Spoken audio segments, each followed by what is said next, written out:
Olá, o programa Em Vista, Aprendendo com Quem Faz, inicia mais uma vez um programa aqui na TV Osasco com uma pessoa que é uma referência na cidade, acaba sendo um ícone de transformação. Trata-se já do amigo Antônio Carlos Bento de Souza,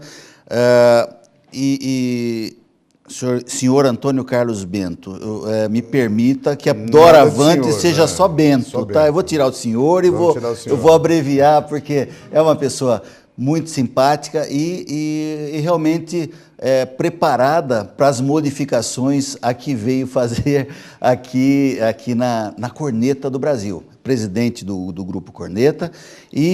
Só que ao invés de falar toda a formação como contabilista, especialização na PUC, na Fundação Getúlio Vargas, nós vamos falar direto.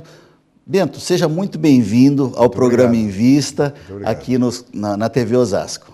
Estou me sentindo muito bem-vindo, adorei o convite, espero poder compartilhar com você e os seus espectadores uma boa experiência, alguma boa história para contar aí. Né? Com certeza. Mas falando da sua formação como contabilista, como foi? Nos interessa saber assim, como é a migração, né, do estudante, ou lá de trás, né, de onde veio, e aí os passos, para saber, porque normalmente as carreiras elas vêm com uma certa dificuldade, aí o transpor as barreiras é muito importante para o nosso telespectador que nos acompanha. Olha, eu concordo com você, mas para pessoas que têm muita determinação, passagens que podem parecer difíceis não são de verdade. Né? Uhum. Então, eu acho que essa é a minha história. Eu sou mineiro, eu sou filho de uma família muito humilde mesmo. Né? Estudei. Se eu contar minha história direito, vão achar que foi com muita dificuldade. De novo, para mim não foi não. Né? Uhum. Mas assim, para ter uma ideia, minha família não tinha dinheiro para comprar livro, os professores davam livro para mim, porque eu era um cara muito dedicado, eu estudava muito. E foi assim que eu fui construindo a minha vida e a minha carreira.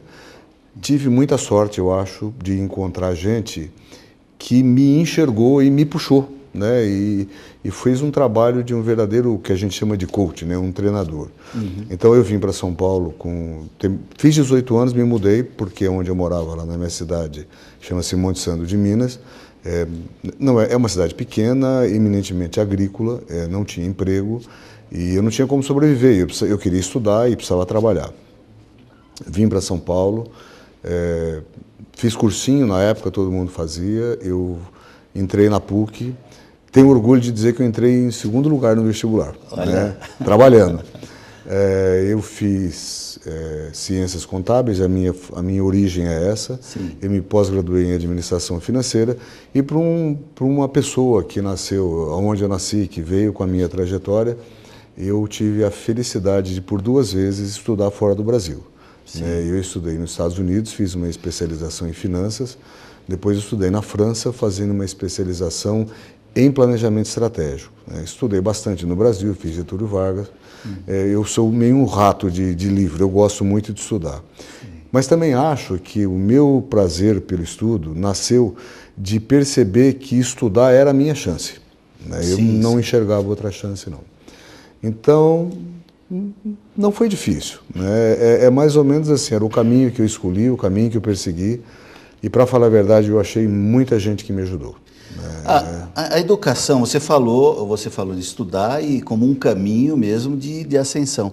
A educação continua sendo isso, mas parece que os nossos governantes não têm a mesma visão, né? Posto que a educação hoje está relegada aí, às vezes, ao segundo, terceiro, quarto plano, não, Bento? É verdade e infelizmente. Na atividade, vamos dizer, empresarial, que é onde eu milito, a gente sente muito essa dificuldade, porque muitas vezes, você citou o ambiente político, né? Algumas pessoas acreditam que ao dizer vamos fazer tal coisa, isso está resolvido. e se esquecem do processo, de como é que faz para você fazer aquilo acontecer. Sim. E é aí que reside a chave do sucesso e é onde o conhecimento pode atuar. Então imagine que você diz assim, vamos construir um foguete e vamos mandar para a Lua. Uai, acabou de dar uma determinação boa, né? Legal. Agora, tá bom, então agora como é que nós vamos fazer esse negócio? Como é que nós vamos construir isso? Vamos combinar com os inimigos, né? Pois é, e aí entra o conhecimento que muitas vezes as pessoas, as entidades, os governos relegam a um plano inferior. Quer dizer, só boa vontade, só determinação, só dedicação não bastam para isso. Você falou no início da entrevista de sorte, que teve muita sorte. Mas a sorte sem preparo, ela pode deixar, às vezes, a gente meio em dificuldade, não pode? Eu acho que sim, você precisa buscar a sorte, né? Sim. Uma vez eu vi uma entrevista de um golfista, que é o Tiger Woods, ele é o cara, acho que mais famoso. É uma referência. E perguntaram a ele qual que é o segredo do sucesso. Ele falou assim, sorte. Eu falei assim, mas sorte mesmo? Uhum. Ele falou, é sorte, mas sabe que eu percebi que quanto mais eu treino, mais sorte eu tenho? Bom, então é verdade. Então, eu acho que você precisa ajudar a sua sorte, né? E eu acho que estudar faz a diferença. Eu dou muito valor para isso. Eu procuro me cercar de gente que faz isso. Procuro, na medida que eu posso, aonde eu atuo, proporcionar isso para as pessoas, dar esse indicativo, porque não tem muito jeito, né? É muito difícil você ter sucesso sem estudar.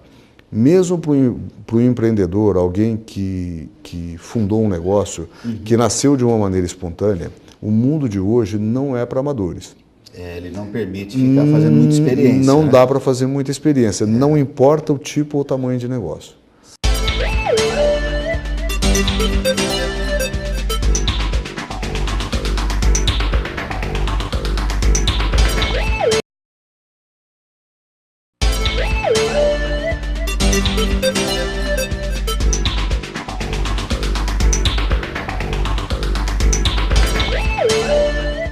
Estamos de volta com o programa Invista, Aprendendo com Quem Faz. Hoje falando com Antônio Carlos Bento de Souza, que é presidente do Corneta, do Grupo Corneta, né? E grande empresário, já dirigiu operações no Brasil, Estados Unidos, Argentina, China, uma experiência muito grande de vida. Inclusive viveu na China por um período de um ano, um pouco mais, né? E ficou uma pergunta pendente no bloco anterior, como é que foi a passagem para o mundo do empreendedorismo? E eu interrompi o Bento, agora eu peço que ele... Aliás, eu não é falta de educação ficar chamando ele só de Bento, ele não gosta que fique chamando de senhor mesmo. Não, por favor. É o mineiro lá de Monte Santo, não? Isso. Que vem aqui falar, hoje é o grande empresário que é de carne e osso. Bento, muito obrigado mais uma vez por ter vindo. E eu queria saber como é que foi essa passagem para o mundo do empresariado. Então, eu acho que, de verdade, momentos de ruptura, eles te empurram ou te derrubam. Né? Sim. E eu me lembro de dois momentos. O momento da implantação da ORV, do Plano Real, foi um momento de ruptura. Um pouco antes, quando o Collor assumiu a presidência e ele deu para o setor automotivo um desafio muito grande, quando ele disse que a gente fazia carroças, esses dois momentos, no meu caso, me empurraram para buscar alguma coisa nova. Mas no momento da ORV, eu acho que eu exerci uma liderança onde eu trabalhava que foi um diferencial para a empresa que eu ajudava, que eu dirigia. Eu estava dizendo que nós estávamos habituados a dirigir os negócios num ambiente de uma inflação maluca, que qualquer executivo de fora do Brasil não tinha a mínima noção como é que alguém podia fazer um treco desse. Uma inflação de 2.700% ao ano, chegamos a ter 87% de inflação ao mês, então dirigir um negócio, fazer dar certo com isso era muito complicado. Porém, viver num ambiente não inflacionário era algo tão complicado quanto, porque nós não tínhamos experiência com isso. Pode parecer bobagem, não é? E eu me lembro que naquele momento eu vi uma oportunidade de unir a empresa em torno de algo diferente e novo, mas que fizesse sentido para todo mundo, para a empresa e para os seus empregados. E por quê? Eu me lembro que naquele momento o pão francês iria custar 8 centavos de real ou de URV. E nós passaríamos a viver um momento diferente. Nós estávamos habituados, por exemplo, a não dar valor para uma moeda. E naquele momento eu mandei fazer um porta-moedas e eu conversava com cada um dos nossos empregados e falava, olha, você vai ter que aprender a dar valor à moeda. E eu espero que você me ajude a dar valor para as moedas da empresa. Lembra de uma coisa, você vai comprar um pão e você vai pagar 8 centavos. Há um tempo atrás, você daria os 10 centavos e viraria as costas. Só que agora, 10 centavos, se você der 10 centavos e não pegar o troco, você está dando 25% de caixinha ou de gorjeta, o nome que você quiser. 25% não pode ser desprezado. Isso tem que ser tratado de uma maneira diferente. Então, eu queria que você tratasse as suas coisas de maneira diferente, mas me ajudasse a tratar as coisas da empresa também de maneira diferente, porque a nossa sobrevivência vai ser muito diferente do que foi até então. Então, a gente inaugurou uma época nova de olhar para os custos, não é só de redução de custos, mas olhar para os custos, ser mais eficiente, e fomos procurar produtos novos também. Foi um diferencial para a empresa e naquele momento foi um diferencial muito positivo. Eu me lembro dessa história, eu acho que ela foi muito boa, né? Você contextualizou muito bem a época do Collor sem entrar no mérito da política e tal, ele acabou dando uma grande contribuição ao país quando abre as fronteiras também do país para o mundo, não é? Ele deu sim. Este caso foi um caso muito sofrido, porque o que aconteceu? Eu brinco, eu disse que eu costumava dizer que o Brasil abriu seus portos às nações amigas e as não tão amigas também, né? Mas o fato é, nós dormimos de um jeito, acordamos de outro jeito. A gente foi submetido a uma competição global de uma maneira muito abrupta, para a qual a gente não estava preparado, né? Então, o que nós tivemos que fazer, quem sobreviveu, foi andar muito rápido. Então, nós tivemos um movimento muito incessante de transformação nas empresas e eu tive a felicidade de não só participar, mas exercer uma liderança muito positiva. E aí a minha determinação acho que foi um diferencial muito bom. A estabilidade econômica mostrou as vísceras do país para o mundo, né? Sem sombra de dúvida, sem sombra de dúvida. Porque nós vimos que não estávamos preparados para fazer o nosso parque industrial não estava lá tão adequado, não tínhamos, e não temos ainda hoje, a mão de obra suficientemente adequada e formada para atender, não é verdade? Mas aí é que está, né? Não está aí mesmo, mas quem quer fazer tem que fazer isso de uma maneira diferente. Então, naquele momento, só para resgatar essa parte da história, não era só a estrutura de fábrica, máquina velha, não era só isso. Eu acho que o maior problema que a gente tinha era cultural, comportamental. Então, por exemplo, nós passamos uma época no país que como é que a gente tratava preço aqui? Nós fazíamos uma planilha, íamos no governo, ao CIP, o tal do Controle Interministerial de Preços, e falava, olha, os meus custos subiram, o CIP olhava, fazia cara de inteligente, batia o carimbo e autorizava o aumento de preço. Sim. Nós nos habituamos a viver assim. Quando a gente foi exposto à competição global, nós percebemos que isso não podia mais ser assim. Eu brincava com os funcionários para poder estimulá-los, e eu fiz um quadro que eu mostrava assim, olha, como é que a gente faz custo e preço? É assim, ó, custo mais margem é igual a preço de vendas. E o movimento era era do custo para o preço de vendas. Quem inventou esse negócio foram os fenícios. Sabia disso? Os fenícios. Não sabia. Eles saíam navegando aí, compravam as coisas que eles queriam revender e ele botava o preço daquele que ele pagou e punha uma margem que ele queria e você pagava, porque você só comprava dele. Sim. Pois bem, a fórmula de preço de venda ainda é a mesma, mas no ambiente competitivo é do preço para dentro. Qual é a leitura? O preço que eu pago no seu produto é esse, você que tenha bons custos para poder ganhar algum dinheiro. Sim. Isso é uma verdadeira revolução interna. Com isso, todo mundo teve que se voltar para dentro da empresa para procurar os seus desperdícios, mas ao mesmo tempo procurar identificar, desenvolver, aprimorar um diferencial competitivo. Quer dizer, como é que eu posso me mostrar de uma maneira mais atraente para o meu cliente final? O que eu vou fazer para ele me preferir? Entendi. Então, isto forçou com que nós, executivos, empresários, empregados, começássemos a abrir os olhos e ter uma atitude diferente para o mundo e para o mundo dos negócios. Senão a gente tinha quebrado, tinha morrido todo mundo.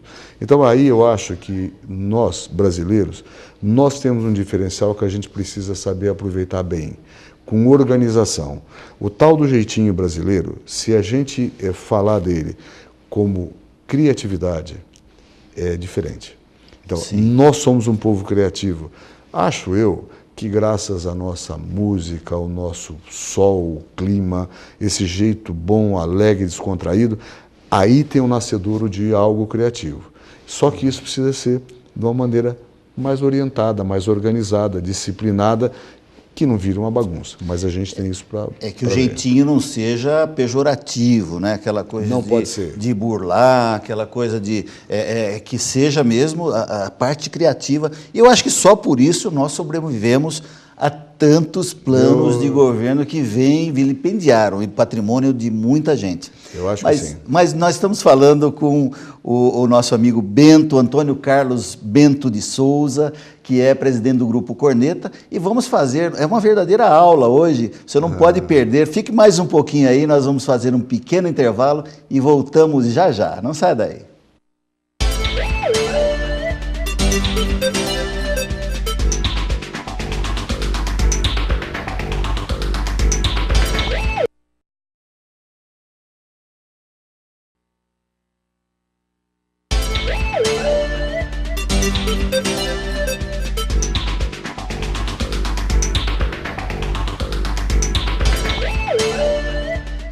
Voltamos com o programa Em Vista, Aprendendo com Quem Faz, falando com o amigo Antônio Carlos Bento de Souza, presidente do Grupo Corneta, e está sendo um programa muito instrutivo, porque o Bento ele teve passagens aí em vários países e trouxe essa experiência somatizada aqui para o Brasil, e há 2 anos lidera o Grupo Corneta, que é um grupo já de 81 anos. 81 anos de Brasil. O que você está fazendo? Para que você veio no Grupo Corneta? Vamos começar bem diretamente. Olha, os acionistas da Corneta, acho que uns 3 anos atrás, eles decidiram que profissionalizar o grupo faria todo sentido. E eu acho que eles tinham razão, né? Então, eles começaram a fazer isso de uma maneira muito estruturada. O que eles fizeram? Primeiro, eles foram se assessorar com quem entende de governança, né? Eles contrataram uma empresa de consultoria para ajudá-los a trazer governança corporativa para a empresa. Neste momento, eles decidiram que precisava de um profissional para fazer isso. Que a família os acionistas deveriam passar a olhar o seu negócio como seu investimento, né? Você é um empresário, você sabe disso. Muitas vezes, como é que você faz? Você se olha no espelho e se cobra, né? Então, o empresário deveria ter a oportunidade de olhar o seu negócio como seu investimento e aí colocar um profissional para fazer isso. A ideia foi essa e é assim que eu vim trabalhar. Eu sou um profissional originário de autopeças, eu trabalho em autopeças há quase 30 anos, né, nesse mercado automotivo, e acho que eu estou trazendo uma contribuição muito boa, né, e estou muito feliz de trabalhar no Grupo Corneta, né? Um pouco do que a gente falava no bloco anterior, dessa criatividade do povo brasileiro, na Corneta, isso está aparecendo de uma maneira muito bonita, né? A minha experiência, eu sou um profissional, eu converso o dia inteiro com todo mundo, né? Os japoneses dizem que você deve ir ao Gemba. Ir ao Gemba vai onde as coisas acontecem, né? E converse com as pessoas. Então, assim, tem gente que diz que dentro das empresas, se você soubesse aproveitar, tem uma universidade lá dentro. E é verdade mesmo, né? Então, se você respeitar as pessoas, ouvi-las de verdade, ouvi-las e considerar o que você está ouvindo, você tem uma possibilidade de fazer uma mudança positiva que pouca gente avalia, né? E eu acho que eu sei fazer isso, sem falsa modéstia. E por que eu sei fazer isso? Porque eu faço isso de uma maneira espontânea. Sim. Não tem jogo de cena, né? Sim. De verdade, eu gosto de gente, eu gosto de estar no meio de gente. Por ter uma origem humilde, eu entendo esse treco, né? Legal. Eu sei da linguagem, eu sei como é que as pessoas sentem, eu sei as necessidades, porque você estava falando que é de carne e osso, né? É mais ou menos isso, né? Então, sim. É meu jeito de ser e eu uso isso da maneira muito tranquila, né? E é interessante, Bento, que muitos dos nossos telespectadores que estão nos assistindo nesse momento, o nosso programa ele vai para todo o estado de São Paulo e vai para muitas cidades do interior. Com certeza, o interior ainda tem quem usa o canivete, corneta para cortar o fuminho de corda, para fazer a poda da roseira, enfim. A Corneta é uma empresa quase centenária, já 81 anos, né? Mas tem uma outra coisa que talvez você não saiba, que está nos assistindo, o telespectador, que a Corneta tem uma visão social muito importante. A cidade de São Paulo, e mais especificamente Osasco, é referência na empregabilidade de pessoas com deficiência. E a Corneta, aqui na cidade de Osasco, foi um dos precursores. Começou a trabalhar, empregar essas pessoas, não por dosinha, não, até por uma questão profissional mesmo, muito antes da obrigatoriedade das cotas. Tem um determinado número de funcionários, tem uma cota de pessoas com deficiência. Então, eu queria que você falasse um pouquinho sobre isso, que é um grande referencial na cidade de Osasco e hoje no país. Eu acredito que sim, viu, Paulo? Eu acho que é uma referência, assim. Esse é um trabalho que eu herdei, que assim, me dá muita alegria, porque começou de uma maneira muito honesta e franca da empresa. Não tinha lei de cotas, que você está lembrando bem. Sim. A empresa fez isso por crença de que isso era algo bom. E de verdade é. Eu tenho um exemplo para dar hoje, né? O que eu estou fazendo é fazendo isso se manter e aprimorar.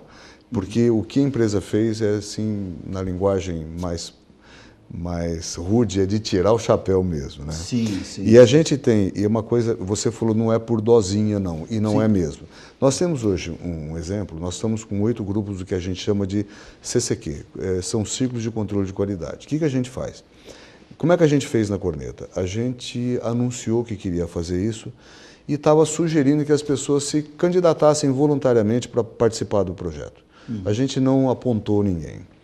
E algumas pessoas, alguns portadores que a gente chama de necessidades especiais, eles se candidataram. E eles foram acolhidos de uma maneira muito tranquila pelos grupos. Então, como é que a gente faz esse trabalho?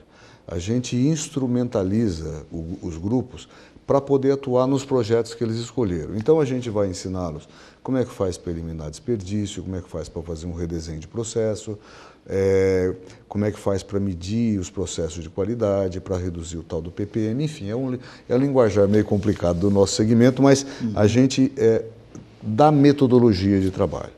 Sim. E aí, quem não tem experiência pode imaginar, mas como é que você dá metodologia de trabalho para uma pessoa que é portadora de uma necessidade especial, e nesse caso, alguma coisa relacionada mais mental do que física? A partir daí, os grupos eles se estruturam para, em fases, ir dando alguns passos. Até que chega no momento, a direção se reúne com eles e vai ver como é que esse treco está andando. E eles fazem a apresentação. E todos os elementos do grupo fazem a apresentação. E teve um dia que eu estava junto com eles e... Não é isso. Eu me emocionei na hora porque uma das pessoas que foi apresentar, ele era uma das pessoas desse grupo de portadores de necessidade especial, e foi tão bonito o que ele fez, mas foi tão bonito o que o grupo fazia com ele, para poder ajudá-lo. E aí, na hora, quando eles fecharam lá o trabalho deles, eles disseram o seguinte: olha, esse profissional, ele chegava nas reuniões na hora certa, não faltou em nenhuma das reuniões e deu uma contribuição efetiva. Aí, quando você vê isso, você fala que a vida vale a pena, né? É verdade. Então, a gente consegue fazer isso, e quando eu estou dizendo a gente, é a gente mesmo, né? O nosso grupo, o nosso time faz isso de uma maneira muito tranquila, muito natural, assim, sem ficar distinguindo o cara, vamos dizer, negativamente, olha, aquele é um coitado lá, não é assim não, né? Sim, sim. É claro que a gente faz isso de uma maneira, vamos dizer, adequada. Mas, exato, exato. Mas eu conheci um pouco desse procedimento, talvez até antes da sua de você já assumir. Já existia. Eu aproveito esse momento também mandar um abração para o Christian, que nós tivemos contato nas infindáveis reuniões da Ciesp, Fiesp, quando nós tivemos a oportunidade de ser presidente da Associação Comercial de Osasco. Mas eu sei que já é uma formação, parece que é uma formação da família, não? Faz parte da cultura da empresa, isso está no DNA. A empresa começou isso, como eu disse antes, né? Sem se preocupar com lei, não existia nada disso. Eles simplesmente viam valor nisso, né? E faziam isso de uma maneira, vamos dizer, de coração, né? Porque hoje muitas empresas fazem isso e não há mal nenhum, está tudo certo, de uma maneira mais estruturada. Você tem toda uma área de recursos humanos que atua, que tem gente preparada, pedagogos, psicólogos, para poder fazer um trabalho bem orientado. A Corneta começou a fazer isso de coração e deu tudo certo, e está dando certo. Que bom. Bento, infelizmente, passou muito rápido. Quero agradecer muito a sua vinda e dizer que já fica espaço aí para uma próxima vez nós continuarmos esse bate-papo. Infelizmente, estamos encerrando. Gostaria de deixar os instantes finais aí para a sua despedida do nosso público. Bom, eu tenho que te agradecer muito. Você me deu uma oportunidade aí de fazer um mergulho em coisas que eu não fazia há muito tempo, né? Eu espero poder ter trazido uma contribuição para o seu programa, para os seus espectadores, e posso dizer que para mim foi uma experiência muito boa. Gostei muito. Se precisar de mim outras vezes, sinta-se à vontade. As portas da Corneta estão abertas para você e para o seu programa. Muito obrigado. E até uma próxima, se Deus quiser. Nós é que agradecemos em primeiro lugar a Deus que permite a nossa estada toda semana aqui e estar falando para você, entrando no seu lar e participando do seu empreendedorismo, do seu desenvolvimento. Vamos ficando por aqui, um grande abraço, continue aí na programação da TV Osasco, um grande abraço.